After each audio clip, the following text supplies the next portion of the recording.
안녕하세요. 카람 김은수입니다. 저번 시간에 이어서 이번 시간에도 이슬람의 품행에 대해서 알아보도록 하겠습니다. 집에 머물러 있을 때 품행이 어떠했는지, 어떠한 품행이 이슬람에서 권장되는 품행인지 저번 시간에 쭉 얘기를 했고요. 그리고 아내와 아이들에게 어떻게 행동하는 것이 좋은 것인지 얘기를 나누었습니다. 이번 시간에도 마찬가지로 집 내부에서 머무를 때 어떠한 품행을 가져야 되는지 얘기하도록 하겠습니다. 우선 집에서는 이제 잠을 자는 것이 가장 오랜 시간을 보내는 행동 중에 하나인데요. 잠을 잘 때 어떠한 품행을 가지고 어떠한 매너를 가져야 되는지 얘기를 하도록 하겠습니다. 잠은 휴식을 위한 그런 신체의 행동이죠. 그리고 잠은 이슬람에 의하면은 잠을 잘 때는 영혼이 우리에게서 분리가 됩니다. 마치 죽음을 맞이했을 때 우리 영혼이 우리 몸에서 떠나는 것처럼 잠을 잘 때도 일시적으로 우리의 영혼이 우리의 신체로부터 분리가 되는데요. 그래서 잠은 작은 죽음이라고 얘기를 할 정도로 이슬람에서는 이런 그 세부적인 내용도 가르치고 있습니다. 그래서 그 잠을 잘 때는 두아를 하게 되는데요. 기도를 하게 되는데요. 그 이제 아랍어 내용을 잠시 번역을 하자면은, 만약에 하나님 당신께서 나를 다시 이제 살게 하신다면은 이제 나를 보호해 달라, 그러한 두아가 있습니다. 그 내용은 이제 나를 살게 한다면, 즉 잠을 잘 때는 죽어 있는 상태라는 뜻이죠. 그만큼 이제 영혼이 인간의 신체로부터 분리되는 그런 순간인데요. 그래서 잠을 잘 때는 여러 가지 예절들이 있습니다. 잠을 잘 때 연주 살랄라후 알레이히 와살람께서는 잠을 자기 전에 여러 가지 행위를 하셨는데요. 우선은 침대에 이렇게 어떤 그 오물이나 아니면 더러운 부분이 없는지 확인을 하시고 침대를 이렇게 쓸어서 깨끗하게 하셨고요. 그리고 침대에 누우실 때는 오른쪽 옆구리를 땅에 대시고 오른쪽 볼을 오른쪽 손에 대고서 이렇게 잠을 주무셨습니다. 그리고 이제 잠을 주무시면서 이제 여러 가지 행위를 하셨는데요. 그 중에 하나가 루꾸야라고 해서 꾸란 구절을 읊으면서 자신의 몸을 이제 나쁜 사악한 것으로부터 보호하는 행위를 하셨습니다. 그걸 이제 루꾸야라고 하는데요.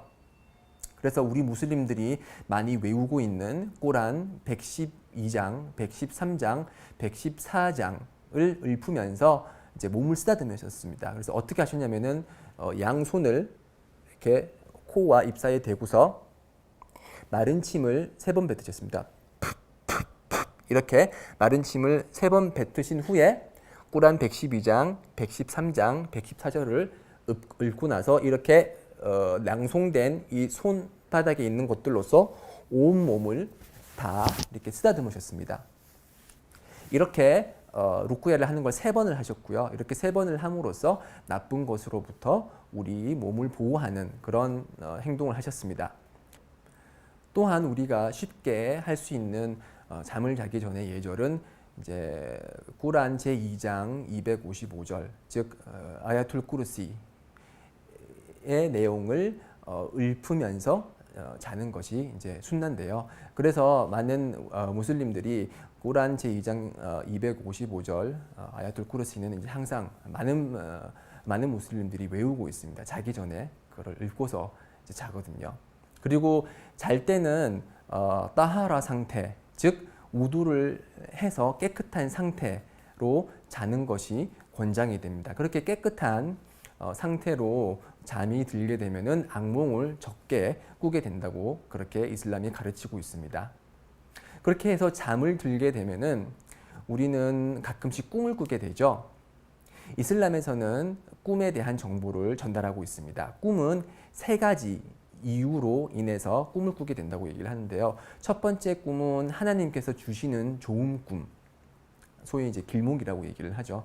두 번째 꿈은 사탄이 우리에게 속삭임으로써 우리가 느끼게 되는, 우리가 보게 되는 꿈, 그건 이제 소위 이제 악몽이라고 얘기를 하죠. 막 잔인한 내용을 보게 되거나 그런 이제 나쁜 내용의 꿈을 이제 악몽이라고 하고, 그것은 사탄에 의한 꿈입니다.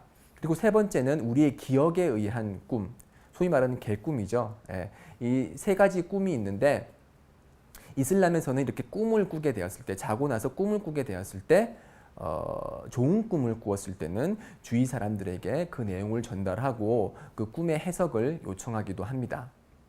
그렇지만 나쁜 꿈을 꾸었을 때는 그 나쁜 꿈을 다른 사람에게 말해서는 안 된다고 이슬람이 가르치고 있습니다.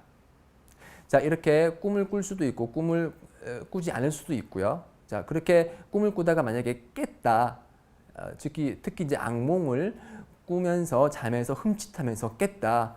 그러면은 이제 그 이슬람에서는 왼쪽으로 어깨 왼쪽으로 마른 침을 3번 이렇게 뱉으면서 아우두 빌라히 미나시 샤이ጧ니르 라짐 하나님으로부터 저주받은 사탄으로부터 그러니까 하나님께 저주받은 사탄으로부터의 보호를 요청합니다라고 아우두 빌라히 미나시 샤이ጧ니르 라짐 하고 이제 3번 이렇게 마른 침을 뱉도록 그렇게 가르치고 있습니다. 그렇게 함으로써 다시 사탄이 우리의 몸에 들어오거나 우리의 생각에 영향을 끼치지 못하도록 그렇게 관리를 하고 있고요.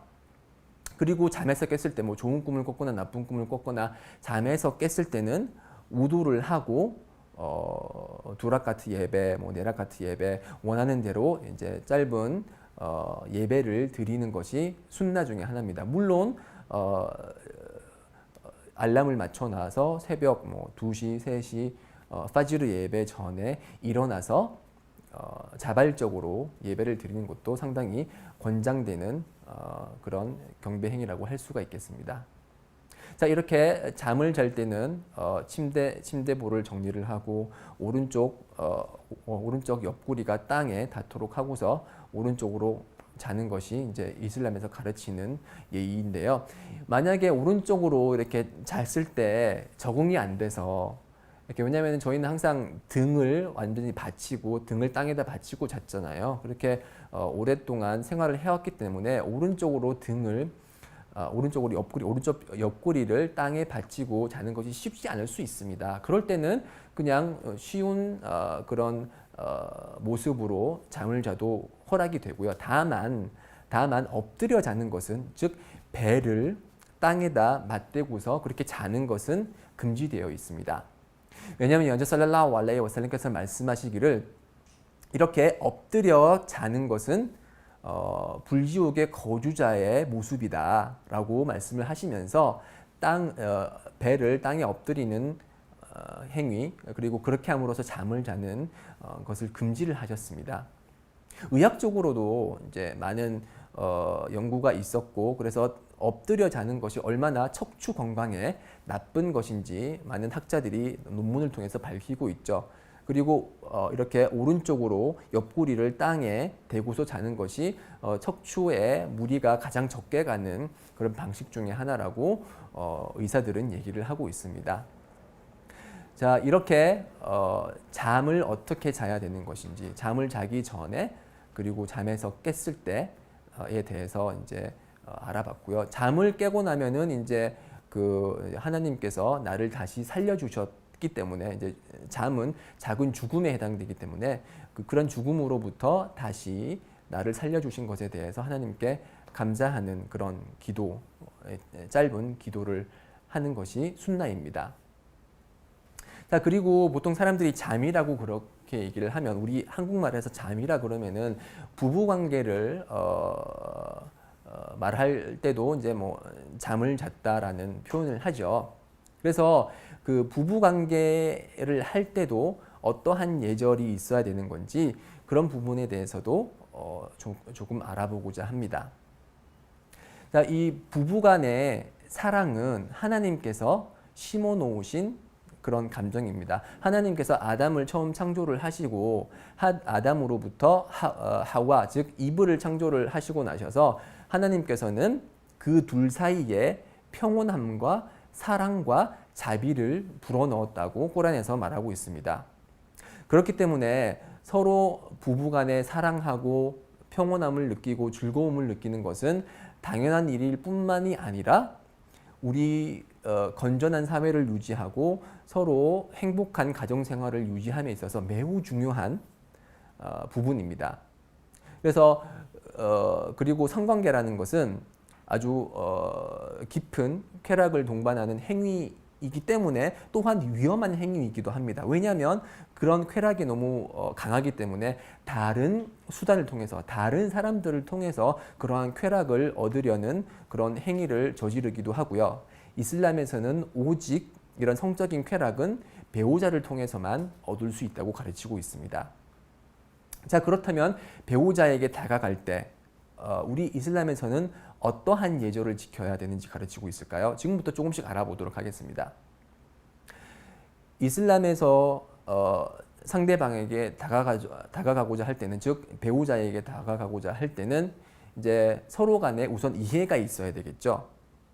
서로 일방적으로 다가갔을 경우에 이제 여러 가지 문제가 발생을 하기도 합니다. 그래서 만약에 남편이 그런 성관계를 가지고자 했을 때 여자가 만약에 아프거나 아니면은 정말 기분이 안 됐거나 여러 가지 이유로 그런 잠자리를 거부할 수도 있게 됩니다. 그렇기 때문에 그렇지만 그런 거부를 하는 행위가 이슬람에서는 상당히 위험하거든요. 그래서 하디스에 의하면은 남성이 그런 성관계를 맺고자 했을 때 그리고 아내가 그것을 거부했을 때 천사의 저주가 내릴 것이다라는 그런 말이 있습니다. 그렇기 때문에 그런 천사의 저주를 피하기 위해서는 서로 성관계를 가지기 전에 서로를 이해하는 과정이 반드시 필요합니다. 아, 내 아내가 지금 몸 상태가 안 좋구나. 아, 남편이 기분이 안 좋아서 나랑 침대에서 놀 시간이 없구나. 라는 걸 서로 이해를 하고 나서 이제 서로 간에 그런 감정적인 교류가 있고 나서 이제 침대에서 이제 시간을 보낼 수가 있는 것이죠. 자, 그리고 이제 관계를 시작을 할 때는 이제 구체적인 그런 하디스가 어떻게 시작을 해야 된다는 그러한 구체적인 내용은 없습니다. 그런 일부 하디스가 있긴 한데 전부 다 다이프한 하디스, 즉 이제 전승고리가 약한 하디스이기 때문에 상대방이 이제 그 기쁨을 느낄 수 있을 정도의 준비 과정을 하는 것은 이슬람에서 허락이 되고 적극 권장이 됩니다. 그래서 어떤 종류의 애무이든지 다 허락이 되고요. 다만 이제 관계를 시작할 때 특정한 시간 그리고 특정한 그런 체위는 금지되는 내용들이 있습니다. 자, 그런 좀 더 세부적인 사항은 다음 강의를 통해서 구체적으로 설명을 하도록 하겠습니다. 다음 강의도 꼭 들어주시기 바랍니다. 네, 감사합니다.